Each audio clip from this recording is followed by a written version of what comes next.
added as she swung around. "Darling," she was exasperated now, "this is not a debate. I'm not some baby like Georgie. I don't need to be sat for." "Don't speak about your brother, Wally." Stella did not want to be angry with her daughter. She didn't want to burst into tears in front of her either. Why couldn't the child just cooperate for once? She got herself behind Wally, grasped her daughter gently but firmly by the shoulders, and guided her down the block. "I'll just go straight out again as soon as I get there," Wally whined. "That's between you and Loretta." Wally and her mother had both been caught up in the morning newscast, enraptured by the idea of radio detecting and ranging, the secret technology that had improved the American fleet's ability to defend itself in the Pacific and made it far more lethal to the enemy. They knew now that the sea war had been won by radar. Radar had probably saved Wally's father's life many times over, without their even knowing it existed. It had been impossible to hear too much about it. "Aren't you proud to be an American today?" her mother had asked her when the broadcast ended. But that was when they'd realized they were late. Wally walked, but not quickly enough for her mother. She was still so busy looking at the people, thinking about radar and peace. Soon, she imagined, there'd be unlimited sugar, and no air raid warnings and streetlights that shone reassuringly all night, every night. Years later, she would remind herself of the dance Stella had allowed herself that morning. She would learn that her mother had smiled at Boris the doorman when she went back home at midday, because Boris told her so, though Wally always wondered what had made him remember that smile.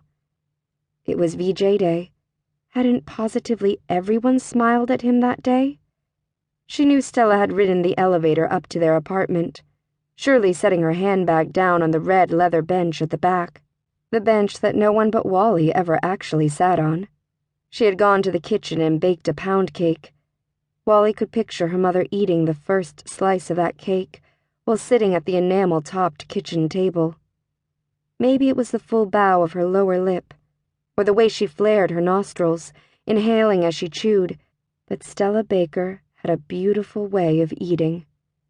What did it mean that on that day, when she was supposed to be at work, she had gone home and baked a cake?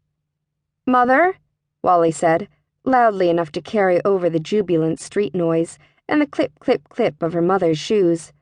"Where was Mr. Niederman last night?" "Pardon me?" Wally knew it wasn't her business to keep tabs on the border the Bakers had taken in for the war effort. But she had a theory about him, and she couldn't let it lie.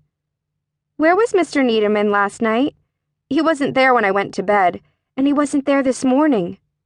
"That's a nosy question, Wally." "I don't think so," Wally said, coming to a halt. "Walk." As a matter of fact, he went back to New Jersey for a night or two to celebrate the holiday with his family. "That's what he told you. But don't you think it's interesting that he vanished the very night before the Allies' secret weapon was announced to the world? I think he was probably involved." "That's quite fanciful, Wally. Now could you walk?" "All right, but, Mother, if he was really helping figure out radar, then we helped win the war too, just by giving him a room to stay in. I'd sort of like to apologize for calling him a spy if he really was a hero after all, just like Daddy." "Wally," said her mother, laughing, "isn't it a little late to cheer him on now the war is over? Not to mention you still seem to think he's a liar." "He's just mysterious. He always seemed like a spy, right? Don't you think he seemed like a spy at first?" "No, not to me he didn't. I always liked him."